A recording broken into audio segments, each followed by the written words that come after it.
उमंग आवाज की ताकत बता रही है।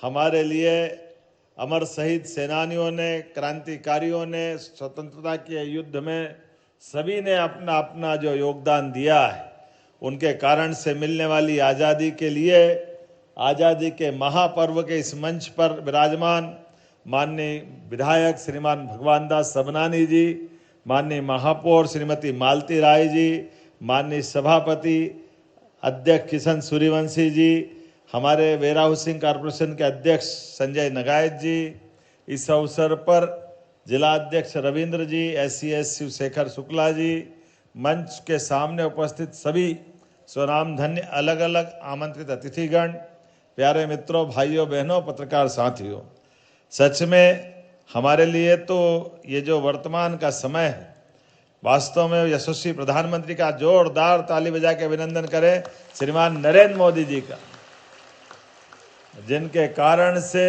दुनिया का सबसे बड़ा लोकतांत्रिक देश भारत आज दुनिया के सामने अपने सामर्थ्य, पुरुषार्थ और पराक्रम की नई नई कीर्ति गाथाएं लिख रहा है।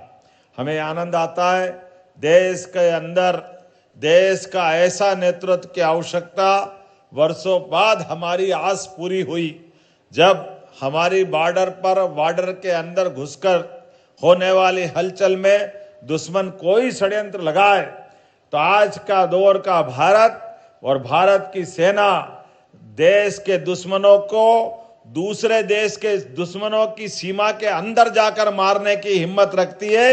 ये वर्तमान का भारत है। दुनिया के अंदर कुल 3 देश ऐसे थे, उसमें तीसरा देश भारत बना। 2 हमारे पहले, एक इजराइल, दूसरा अमेरिका, जो अपने देश के दुश्मन से किसी भी धरती पे निपटने में सक्षम रहते हैं। हमें इस बात का गर्व है। आज इसी बात के लिए शहीद भगत सिंह से लेकर चंद्रशेखर आजाद तक और तमाम वो क्रांतिकारी जिनने अपने प्राणों को उत्सर्ग किया, उनके बलबूते पर मिलने वाली आजादी को, आजादी के बाद के हमारे आज के वर्तमान के सभी शासन के तंत्र वो सारी चीजें खड़ी कर रहे हैं, जिसके आधार पर लोकतंत्र गौरवान्वित होता है। हमारी अपनी क्षमता, योग्यता, बुद्धिमत्ता से गरीब, महिला, युवा, किसान सब वर्गों के कल्याण करते करते हमारे अपने सामर्थ्य से हम अपने देश को भी महफूज रखते हैं और दुनिया से निपटने की ताकत भी रखते हैं। लेकिन आजादी का सुबह का आयोजन तो बहुत आनंद के साथ हुआ।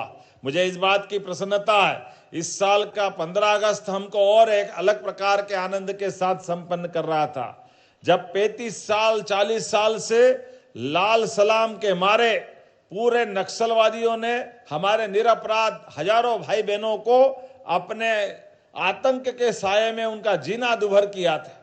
महिला, बच्चे, बूढ़े, हर एक कोई, खासकर आदिवासी अंचल के अंदर। और मध्य प्रदेश की सरकार में तो पूर्ववर्ती सरकार के एक मंत्री की हत्या, निर्मम हत्या, आजाद भारत के अंदर मंत्री घर में है, सोते हुए को बिस्तर से उठाते हैं, उठाने के बाद उसको चौराहे पे लाकर खड़ा करते हैं, पूरे गांव वालों को सामने खड़ा करते हैं और सबके सामने उसकी हत्या कर देते हैं।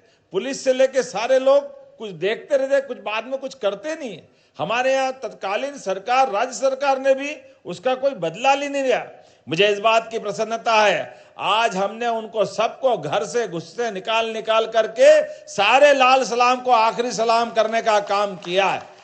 यह है हमारी सरकार और सरकार के काम करने के तरीके।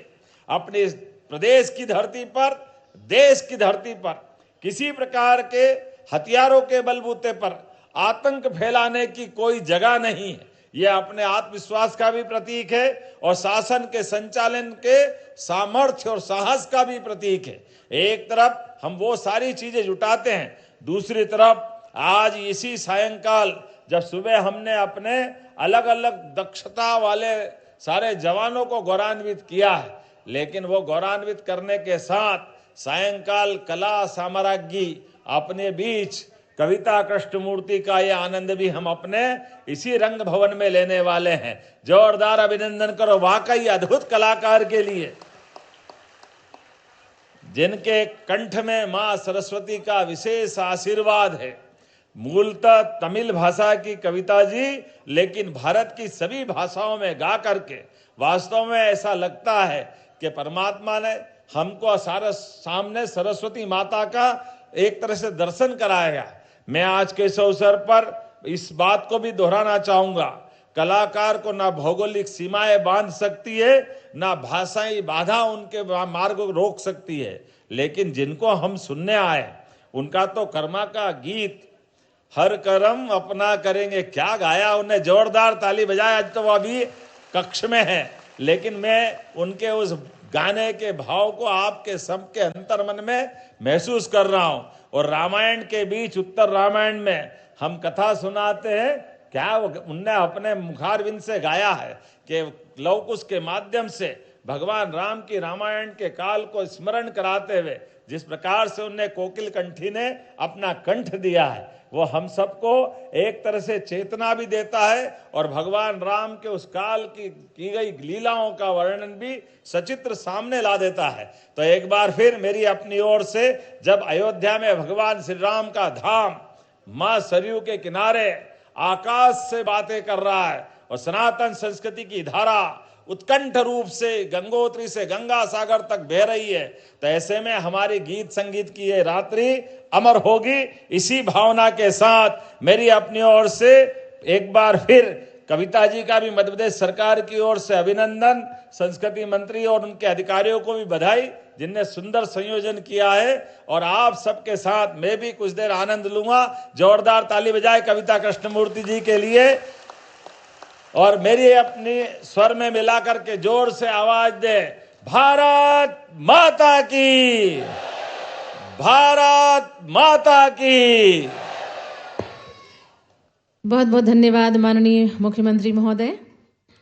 अब मंचासीन सभी अतिथिगणों से हमारा निवेदन है, देर में आज की संगीत संध्या आरंभ होगी। कुछ ही पलों में आपके बीच होंगी सुप्रसिद्ध पार्श्व गायिका पद्मश्री कविता कृष्णमूर्ति सुब्रमण्यम। आदरणीय सुधीजनों, हमारा देश भारत केवल वन, पर्वत और नदियों का एक भौगोलिक मानचित्र भर नहीं है। हमारा भारत चेतना का अनंत विस्तार है। इसकी माटी में ठहरी हुई है ऋचाओं की पहली ध्वनि। इसकी नदियों की कलकल में कितनी ही सभ्यताओं की स्मृतियां बहती हैं। भारत एक अकेला स्वर नहीं, भारत उन असंख्य स्वरों का संगीत है जो अपनी अलग पहचान के साथ भी एक मधुर गीत की तरह गूंजता है। ये वो देश है जहाँ पग पग पर भाषाएं बदलती हैं, आस्थाएं बदलती हैं, जहाँ पग पग पर वेश बदलता है, स्वाद बदलता है, बस नहीं बदलती तो इसके रहवासियों की पहचान। कुछ ही पलों में कविता जी हमारे बीच होंगी। देवी और सज्जनों, फिल्म संगीत का संसार जैसे एक सृजनशाला है जिसने देश को एक से बढ़कर एक कलाकार दिए। लता जी, आशा जी के स्वर्णिम युग के बाद जब भारतीय सिनेमा को एक ऐसी आवाज़ की तलाश थी जो शास्त्रीय संगीत की शुद्धता और सुगम संगीत की मिठास दोनों को एक साथ समेट सके, तो एक आवाज़ उभरी कविता कृष्णमूर्ति की।